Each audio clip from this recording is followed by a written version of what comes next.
What? No. No. This isn't real. This isn't real. Okay. Okay. This is all a dream. This is just she's dreaming because she went into a coma or something, and so this is her picturing if what would happen if she. This isn't real, unless it is. I'm Mason the Brock Henderson. This is the Blacklist, Season 3, Episode 18, Mr. Solomon, Conclusion. This can't be real, can it? I mean, it would be a very gutsy move, but at the same time, I feel like, where's your show without Liz? You know? Like, I don't know. I really don't know, because honestly, as I'm watching the last, however long it was, to where, Reddington was like crying over her body, up until the end, I'm waiting for them to show, like, them taking her body to some warehouse and then she wakes up because, this was all part of Reddington's plan or something to. I don't know. Because here's the thing. It would be very ballsy. It would be very, very, very ballsy to kill off Liz. But at the same time, you don't have a show without Liz.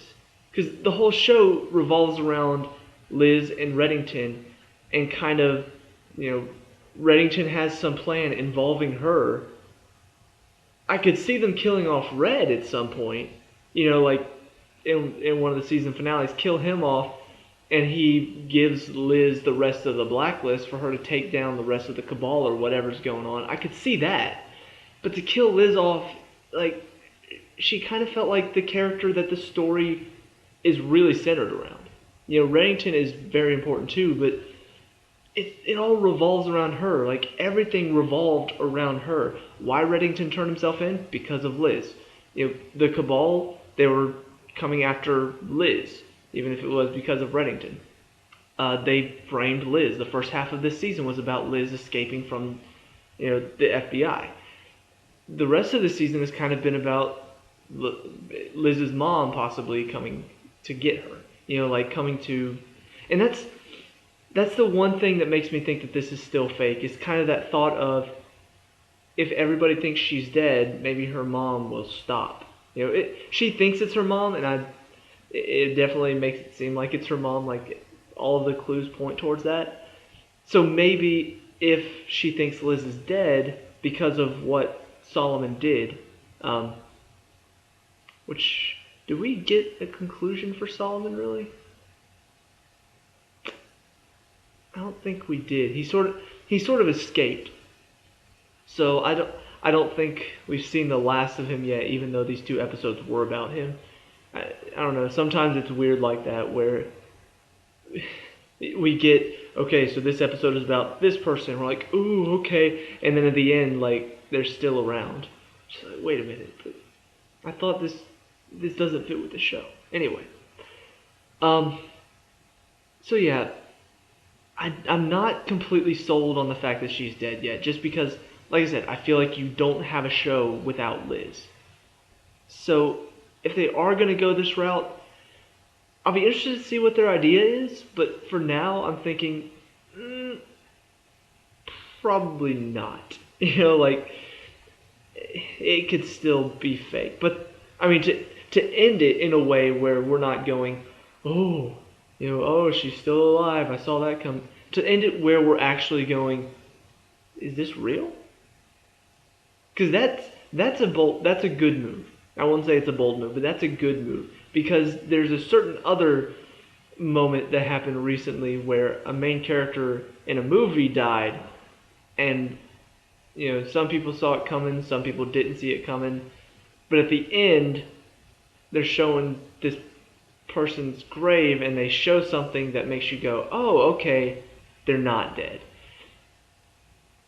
I'm glad this show didn't do that, if that is the plan. I'm glad they kind of kept it to where it looks like she really is dead, because that way it's not so, you thought so for like 5 minutes. No, we actually have to think about it for more than the end of an episode. Like that is a good move to make. Now, based on what I've seen from the previews for next week, either Reddington does not know that she's not dead, or he's doing a very good job of making it look like he thinks that she's dead, because it looks like he's about to go ham on some people. Um, in fact, the way they described it in the preview was the performance that everybody's going to be talking about. Now, everybody, maybe not, but I am excited to see what's going to happen, because it seems like he's kind of going to go on a little bit of a Lone Ranger mission and just take down as many people as possible that caused her death, or death. So, if she's really not dead, it probably was not a plan, really. Seriously, you're going to call right in the middle of a review. Just ignore the phone. Listen to my voice. But, it does beg the question, is this not a Reddington plan if she's not dead? Is it not a Reddington plan? Is it her mother maybe bought Mr. Kaplan and got Mr. Kaplan to fake her death, or maybe bought the doctor that operated on her, made him look like she died, but she did. A lot of questions being asked, but I like that. I like the fact that they're making me ask questions. It does make me wonder what's going to happen next, what's going down. Much better, in fact, than I think The Walking Dead did it. If you don't know this yet, then either you don't watch The Walking Dead or you're living under a rock. Either way. The way they handled Glenn's death, which turned out not to be, in the first season, was in such a way that it left enough fans going, oh, he could still be alive, that it was talked about forever and ever. This one is done in such a way that there's not a whole lot to talk about. It's not like you can theorize, oh, well, maybe she got out of it like this, or it's kind of like either she's not dead or she is. The only question is, whose plan is it to make it look like she's dead? That's the only thing you can really talk about. You can't really talk about anything else about it, So I like the fact that it's very concise. It's not raising a bunch of questions, making you ask all these questions, so we're going to be talking about it for 3 weeks before we finally find out what happened. No, it feels like next week they could tell us whether she really is dead or alive, and I'll be happy. I'll be glad with how the story was handled. So, yeah, that was okay. I will say, though, that the fact that they tried to make me think the baby was going to die was a bit forced. I could, the whole Liz possibly dying thing, I was thinking, nah, she's not going. And then she does. I'm like, oh, okay. But the baby part, it was just like, you would not put us through all of this. The whole, will she keep the baby, will she, won't she, will she, won't she, and then at the end just have the baby die so it doesn't even matter.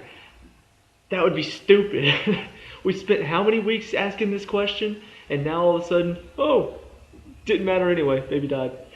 So I don't know, that one just felt kind of like, oh, here's some tension, the baby's not breathing, and now it's breathing, it's okay. I thought the interaction between Liz and Red in this one was kind of typical. She's angry with him at first, and then she apologizes later because of near-death stuff.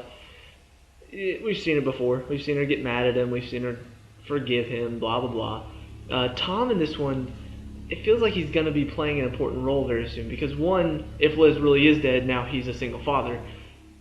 But two, you also got the fact that he wants to go do something about it, but he's also got a baby girl to take care of. At least I think it's a baby girl. Did they say baby girl? Let me know. I can't remember. But he's got a child to take care of now, so he can't just do his normal thing and just go take down all of these guys, trying to avenge Liz's death. So it looks like that's kind of going to be why Red goes after him, whoever we're going to go after. But yeah, there's a lot of... This one, on its own, was pretty good. It was interesting. There were moments that I felt like, maybe it was dragging on a little bit too long. Moments between Liz and Tom, a couple of them just felt like they were dragging on. But overall, I would say much better than last week, mainly because my frustration with last week was we waited so long for an episode and then we're going to get a cliffhanger part to an episode. So this one, it answers all the questions that the cliffhanger left us asking. What's going to happen next. We finally get the actual action part in this one. We finally get more of the actual showdown between Solomon and Red, even though that still doesn't really end. um, hopefully, Solomon's story will be ended in the next episode. Whether he gets killed by whoever didn't want Liz dead. Maybe if it is her mom, just I told you not to get her killed, and now she is because of you, and then kills him because of it. Hopefully he just is not a part of the show anymore because he's been. We finally had his episode, so can we finally get rid of him now? Because he's kind of a sleazeball. Anyway, so overall, good episode. Those are my theories on Liz, though, as far as whether she's dead or alive. Um, so now my question to you is, what are your opinions? Dead or alive? If she is alive, who do you think put the plan in place? Is it Reddington? Is it her mom? Is it maybe Tom? A lot of different people possibly could be behind it. So let me know what you think down in the comments below. Let me know what you thought of this episode. Leave a like and subscribe for more of the Blacklist, and I'll see you at the next one. Peace out.